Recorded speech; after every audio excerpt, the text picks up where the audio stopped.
Hello students. हम लोग पढ़े थे कि कंपनी उनका जो स्ट्रेटेजी है टू एक्वायर लैंड, वो तो धीरे धीरे बहुत सारे लैंड इंडिया से एक्वायर कर लिए और उसको कैसे वो रूल करेंगे, और फर्दर कुछ किंगडम है जो येट टू बी एक्वायर्ड, वो उसको कैसे एक्वायर किए, इसका ऊपर पढ़ेंगे।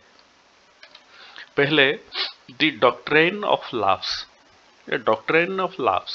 What is doctrine of laws? This is a rule was implemented by Lord Dalhousie. Dalhousie कौन थे? Governor general from 1848 to 1856. Dalhousie governor थे। The doctrine laws was the final wave of annexation. जितना वो acquire कर लिए थे kingdom, अभी ये फाइनल फेज था और कुछ एक्वायर करने के लिए। The doctrine declared that if an Indian ruler died without having a male heir to his kingdom would lapse. इसका मतलब क्या हुआ? इंडियन रूलर का जो सपोज बच्चा नहीं है तो उसका डेथ हो जाता है, वो किंगडम लाप्स हो जाएगा। इसका मतलब the kingdom would become a part of company territory. ये क्या होगा? कंपनी टेरिटरी का एक पार्ट हो जाएगा। पहले क्या होता था? इंडियन रूलर अपना सॉन अडॉप्ट करके उसको राजा बनाते थे, लेकिन कंपनी बोला कि नहीं, आप नहीं बना सकते हैं। One kingdom after another were annexed simple by applying this doctrine. इसी डॉक्ट्राइन के थ्रू बहुत सारे किंगडम अनेक्स किया गया, जैसे Satara, Sambalpur, Udaipur, Nagpur and Jhansi. Finally, in 1856, company took over Awadh. Awadh जो किंगडम था उसको 1856 में कंपनी टुक ओवर किया। तो उनको क्या है, किंगडम बहुत सारा मिल गया, बहुत एरिया उनका एडमिनिस्ट्रेटिव कंट्रोल में आ गया, लेकिन उसको रूल कैसे करेंगे? पहले तो रूल जो था वो था मुगल का, और वो सूबे में डिवाइड करके रूल करते थे। अभी कैसे रूल हो? The British territory divided into administrative units called presidencies. जितना ब्रिटिश टेरिटरी था उसको एडमिनिस्ट्रेटिव यूनिट में सेपरेट किया गया, डिवाइड किया गया, उसको प्रेसिडेंसीज बोला गया। There were 3 presidencies, Bengal, Madras and Bombay. अभी ये तीनों प्रेसिडेंसी में डिवाइड किया गया। Each presidencies were ruled by governors.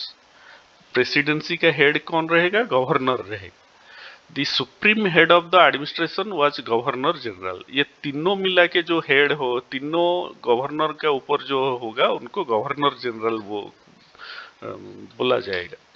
Warren Hastings was the first governor general. Warren Hastings, ये याद रखिए, Warren Hastings was the first governor general. From 17 और क्या किए वो एडमिनिस्ट्रेशन के लिए? From 1772 a new system of justice was established. Justice system को वो एस्टेब्लिश किए। वो कैसे? पहले राजा करते थे जस्टिस, अभी वो उसको डिफरेंट किए, डिफरेंशिएट करके कैसे किए? Each district was to have 2 courts.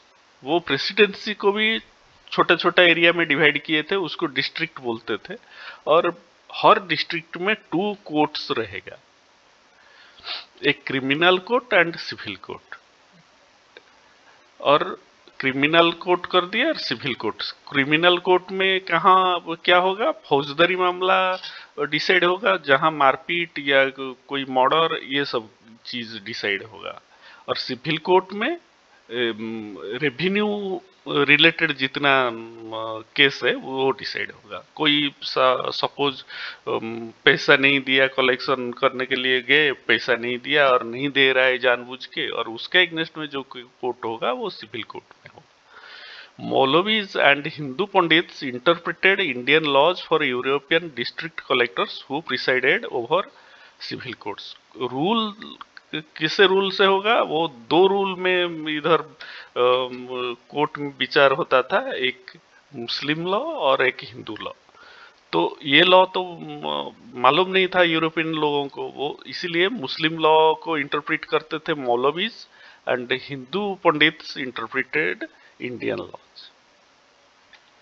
The criminal courts were still under a qazi, qazi के अंडर और मुफ्ती के अंडर में रहता था क्रिमिनल कोर्ट, लेकिन सिविल कोर्ट में प्रिसाइड कौन करता था? कलेक्टर करता था, और क्रिमिनल कोर्ट में काजी और मुफ्ती करता था।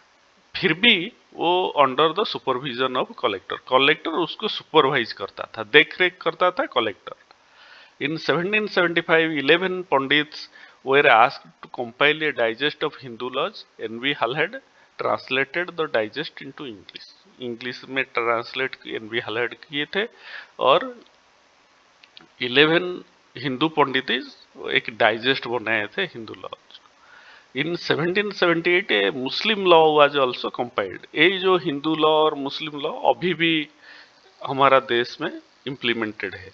हिंदू लॉज के हिसाब से गवर्न होते हैं, और मुस्लिम अपना पर्सनल लॉ बोर्ड, इसी में अभी तक यूनिफॉर्मिटी नहीं आया।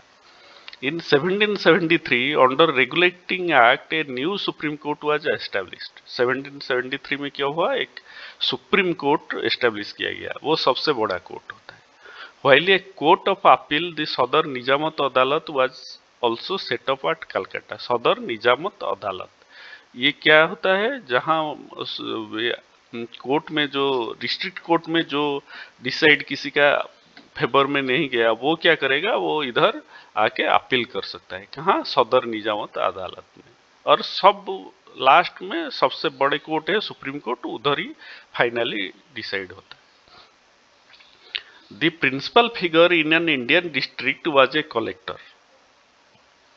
डिस्ट्रिक्ट का हेड जो है कलेक्टर, क्योंकि his main job is to collect revenue, taxes and maintain law and order in his district. वो अपना डिस्ट्रिक्ट में लॉ एंड ऑर्डर मेंटेन ये करेगा, रेवेन्यू कलेक्ट करेगा, टैक्स भी कलेक्ट करेगा।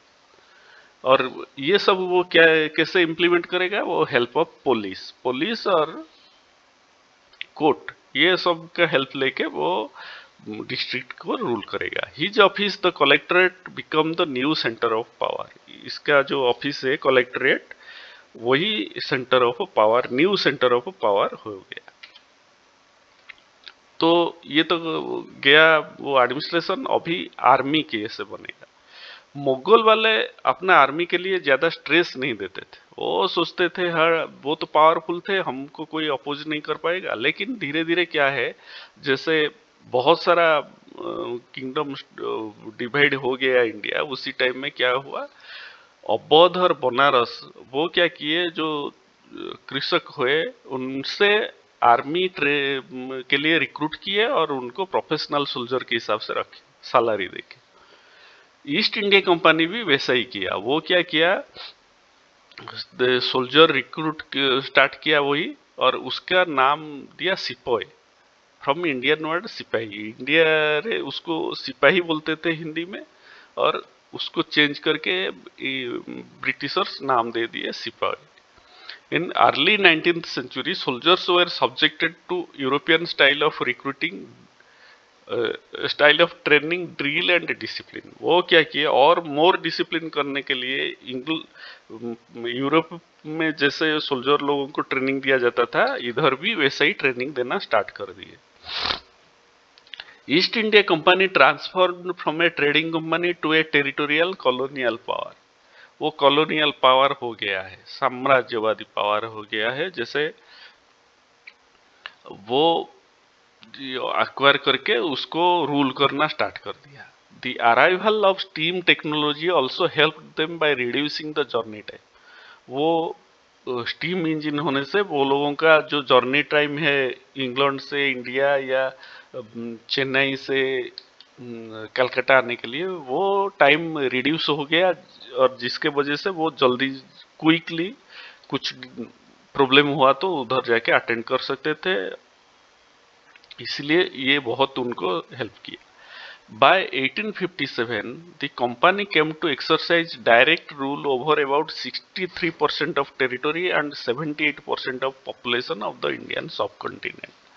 हमारा इंडिया का अंदर 63% टेरिटरी जो था वो ब्रिटिश लोगों का अंडर में आ गया था, और 78% पॉपुलेशन ऑफ इंडिया सब कॉन्टिनेंट, और 78% पॉपुलेशन भी उनका अंडर में आ गया था। और आप सोचिए, इंडिया उसी टाइम में पाकिस्तान प्लस बांग्लादेश भी इंडिया में होता था, तो वो कितना बड़ा एरिया एक्वायर कर चुके थे। Thank you. आप लोग सब इसको कॉपी में नोट कर लीजिए और अच्छे से याद रखिए। Thank you.